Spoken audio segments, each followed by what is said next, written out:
Have you ever wondered, if someone could talk without sound, how is that possible? Today, I am going to tell you a secret of nature that is really surprising. These elephants, they are not only special because of their strength and size, but they also have a secret communication system.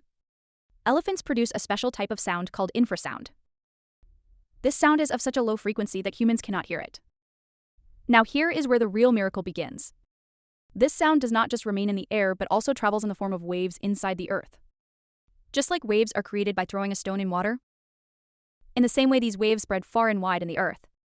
According to scientists, these vibrations can travel for several kilometers. And the surprising thing is that other elephants feel these waves through their feet. They have special sensitive cells in their feet that can sense even the slightest movement of the earth.